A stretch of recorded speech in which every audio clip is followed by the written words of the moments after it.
Vamos começar então a nossa quinta aula do Firebird, Sistema Gerenciador de Banco de Dados Relacional.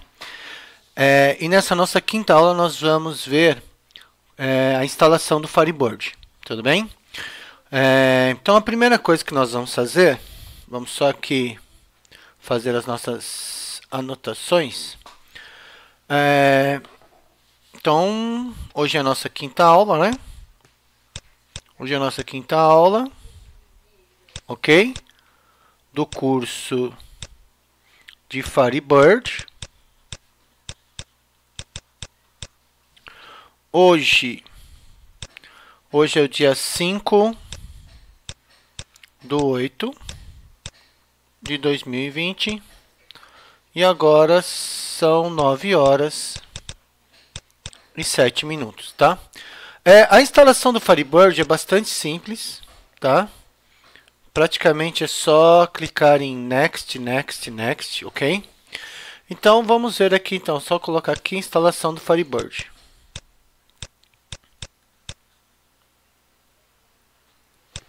Na instalação do Firebird, primeiro, a gente tem que prestar atenção em duas coisas. Nós temos que prestar atenção na versão que nós vamos instalar, tá bom? Então, olha só, nós vamos prestar atenção na versão, ok? O Firebird, no caso, o nosso computador, né?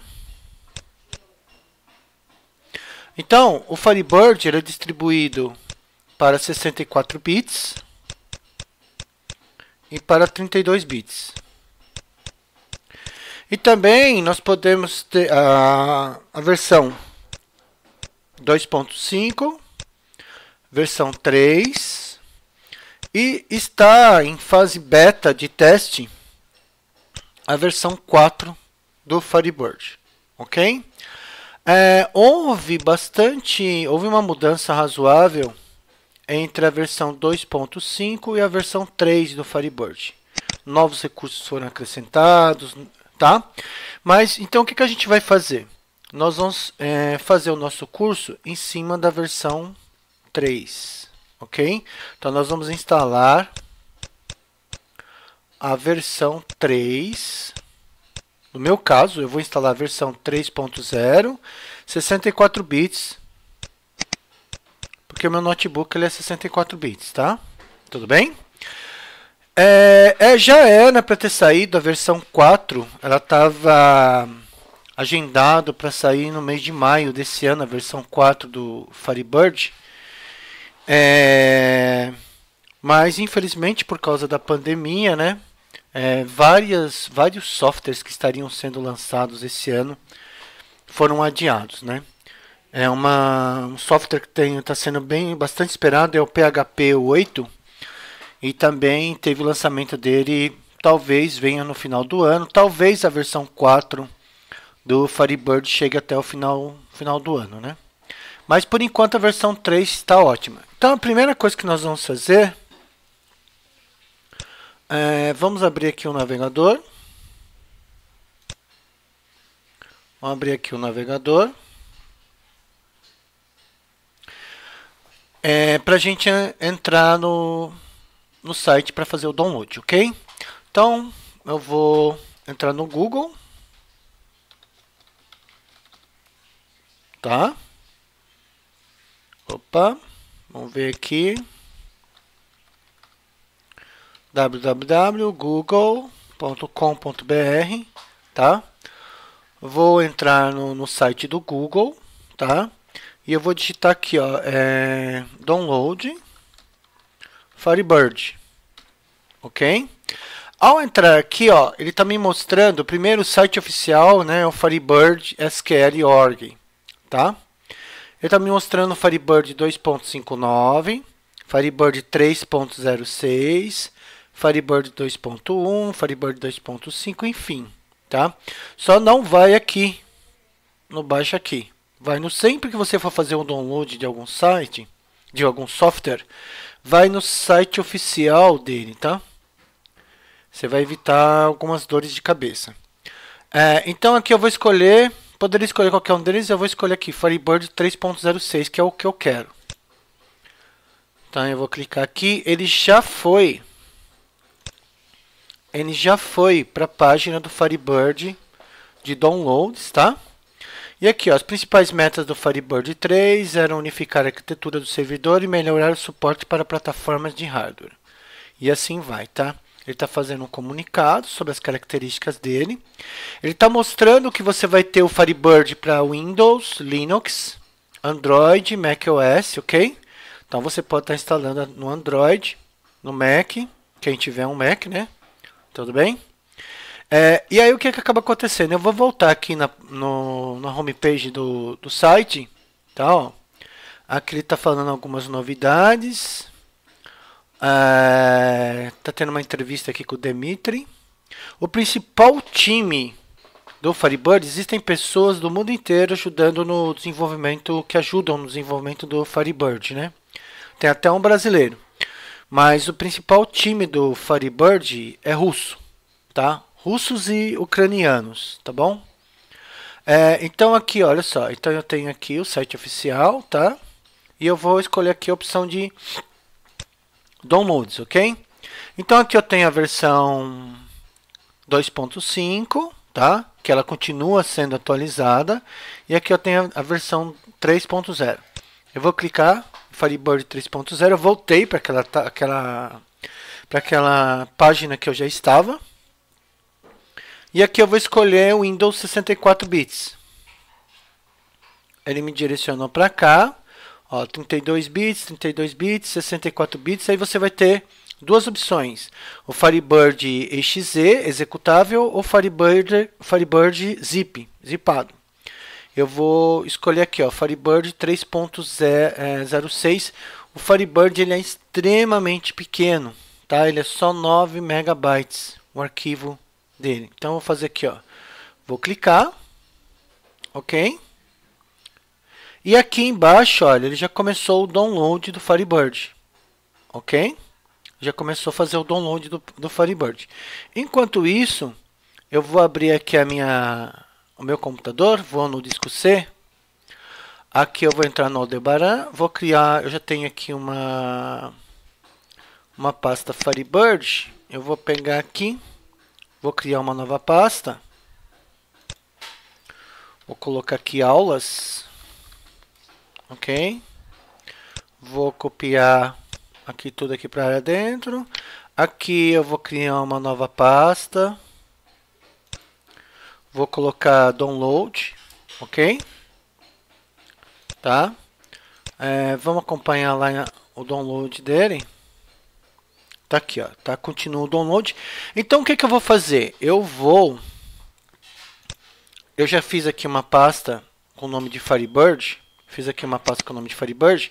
Aqui eu vou guardar as telas, né, das aulas. Aqui eu vou guardar o download dele.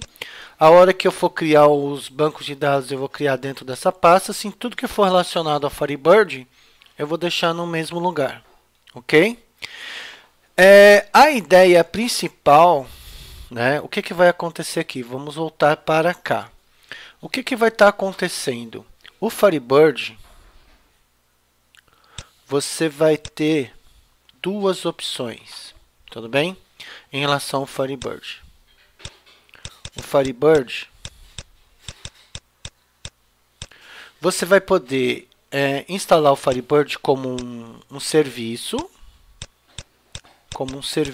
do sistema operacional, ou como um aplicativo, ou uma aplicação, ok?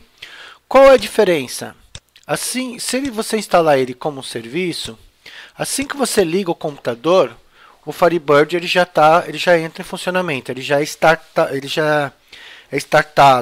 ele já entra em serviço, ou seja, você não precisa se preocupar com ele, tá? Ele é ativado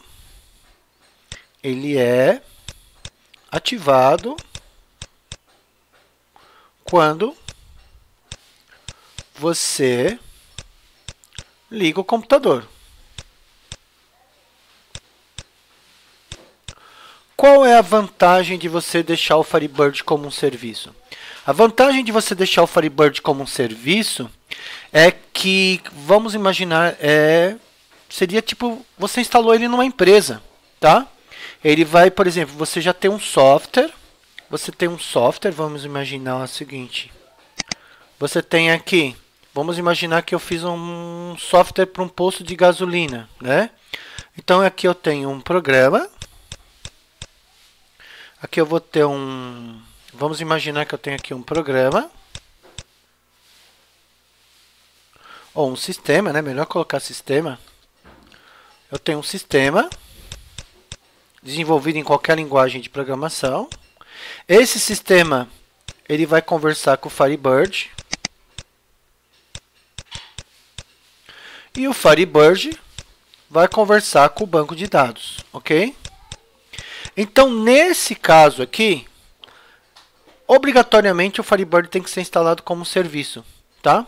Porque você vai ter os usuários aqui, ó, as pessoas que vão usar esse sistema. E essas pessoas, ao chegar no emprego, vão estar sempre fazendo uso do programa, né, do sistema, que vai estar acessando o Firebird. Então, não tem por que o Firebird ter que ser inicializado, startado, ok? Você já deixa ele, o computador está ligado, você já deixa ele startado, tá? No caso, se você tiver um servidor Linux com o Firebird, ele geralmente vai trabalhar 24/7. O que seria isso? Ele vai trabalhar 24 horas por dia, 7 dias por semana. Se eu tenho um posto de gasolina que trabalha todos os dias, o sistema instalado que vai gerenciar o posto de gasolina, ele tem que funcionar 24 horas, 7 dias por semana. Então, o ideal é que você deixe o Firebird como um serviço. Agora, se você só está usando o Firebird para estudar, você deixa ele como uma aplicação. Ou seja, você tem que inicializar o Firebird. O usuário, ele inicializa o Firebird. Ok? Eu, pessoalmente, prefiro deixar como serviço. Mesmo eu não utilizando ele numa empresa, nada disso, eu uso ele no meu computador, eu já deixo ele com serviço para eu não ter que ficar me preocupando em ir lá, ativar, desativar, coisas desse tipo. Ok? Então, o Firebird ele vai ser instalado como um serviço. Então, vamos dar uma olhadinha aqui. Ele já colocou aqui na página de download, já terminou de fazer o download do Firebird.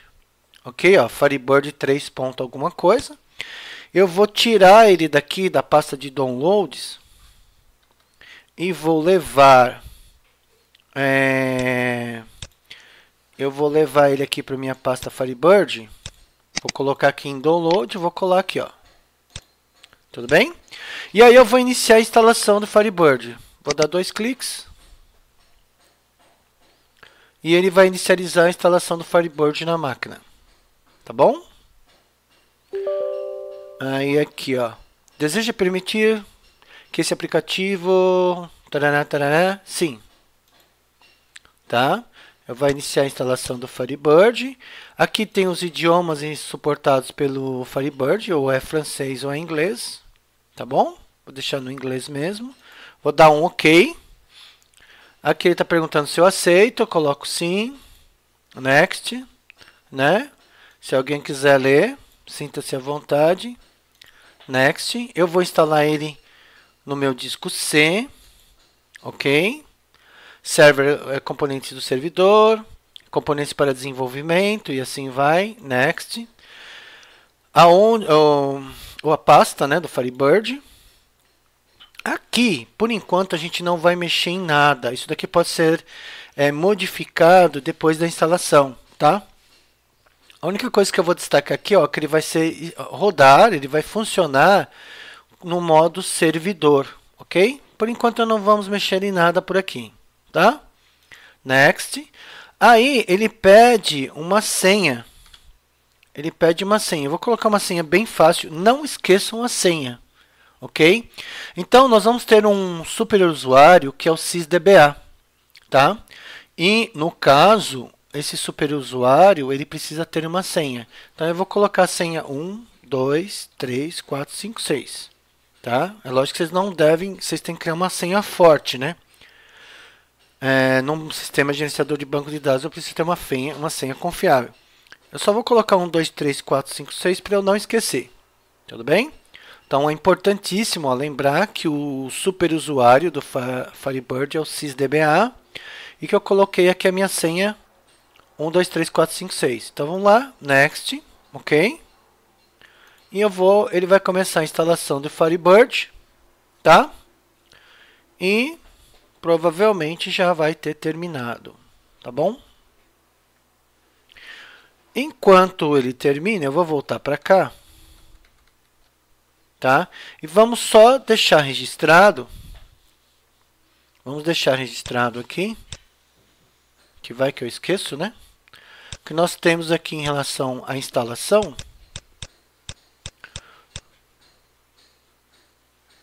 Nós não podemos esquecer que ele tem um superusuário.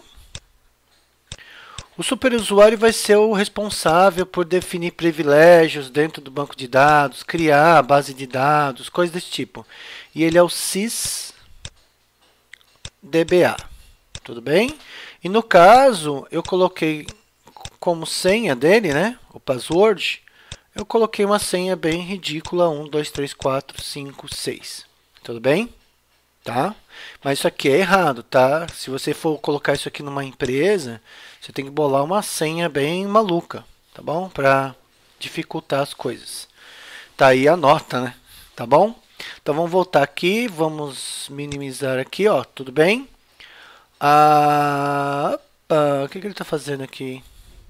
E aqui, ó, ele terminou a instalação do Firebird e ele está querendo saber se é para startar o Firebird nesse momento. Não quero ver nenhum outro tipo de informação. Eu vou clicar em Finish. Tudo bem? E o Firebird já deve estar funcionando. Tá? Ele já deve estar funcionando. Como que eu vou verificar isso? Eu vou aqui, tá vendo aqui, ó, digite aqui para pesquisar. O que eu vou fazer? Eu vou escrever serviços. Ou seja, serviços são programas executados pelo Windows ou pelo Linux, ou qualquer sistema operacional, que ficam sendo executados em segundo plano na memória do computador. Então eu vou vir aqui, ó, serviços. Peraí aqui. Serviços, aqui, ó, tem aqui, ó. Eu vou clicar aqui, ó, abrir, ok? É um aplicativo do Windows, no caso. Vou clicar em abrir. E eu vou verificar quais são os serviços que já estão sendo executados pelo Windows e vou ver se o Firebird já está sendo executado. Tá bom? Então, se eu quero verificar algum serviço, basta eu escrever serviços ali na linha de comando ali do Windows ali, né? Tá bom? Tá demorando um pouquinho. Deixa eu ver o que aconteceu. Serviços, aqui, recente. Tá? Já era para abril, ok. Vou maximizar a janela. Aqui eu quero, vamos ver aqui, por exemplo, taraná. Vou clicar aqui, ó, ação, exibir. Exibir eu vou colocar como ícones grandes, tá? Aqui eu vou procurar pelo Firebird aqui, ó. Taraná. Letra E, aqui, ó, Firebird. Firebird Server, ok? Então, nesse caso aqui, ó, ele está sendo executado, eu posso parar o serviço, ou seja, eu posso parar a execução do Firebird na minha máquina e posso reinicializar o Firebird. Então, toda vez que eu ligar esse computador aqui, esse notebook, automaticamente o Firebird ele vai ser startado, ele vai ser inicializado, tá? Ele vai ficar funcionando em segundo plano, ok? Tudo bem? Bom, então vamos lá. Feito isso, eu já sei que o Firebird está trabalhando na minha máquina, né? Só que agora eu vou também, aqui está aberto, aqui, deixa eu fechar. Também eu vou procurar por uma ferramenta que nós vamos utilizar nas primeiras aulas práticas. É o Firebird ISQL Tool. Aqui, ó, Firebird SQL Tool. Vou dar um clique, ó. Eu vou fechar que eu quero fazer uma outra coisa. SQL. Aqui eu vou fixar na minha barra de tarefas, ok? Que é aqui embaixo, ó, tá? Vou abrir o SQL Tool, ok? Vou vir aqui, vou aumentar aqui o tamanho da letra, tá? Para todo mundo enxergar. Então aqui o que eu vou fazer? Eu vou colocar aqui o meu fundo azul. A minha fonte já está 36, vou colocar em negrito. A cor da fonte, tela de fundo está azul, né? Não, agora aqui é texto da tela, é branco. Vou colocar branco, ok, tá bom? Tá bom? Então aqui, ó, eu instalei o SQL Tool, vou abrir, ó. Então, a partir da próxima aula, a gente vai começar já a criar nossa primeira base de dados, nosso primeiro banco de dados. Nós vamos instalar, também vamos ver como fazer uma conexão com o banco de dados, criar a primeira tabela e assim vai. Nós vamos, nas primeiras aulas, usar uma ferramenta texto, tudo bem? Existem interfaces gráficas que vão facilitar o uso do Firebird. Uma delas é o Flaming Robin e o outro é o IB Expert, tá? Mas por enquanto nós vamos trabalhar digitando mesmo os comandos. Por quê? Porque muitas vezes você chega numa empresa que usa o Firebird e você não tem nenhuma outra ferramenta ali para te auxiliar. Então você precisa saber digitar os comandos. Você não, é interessante você saber digitar os comandos, não ficar utilizando uma ferramenta visual apenas, tá? Que muitas vezes você não vai ter ela, e se você souber digitar os comandos, fica mais fácil, tá bom? Então, vamos terminando a nossa aula por aqui. A gente continua numa próxima aula.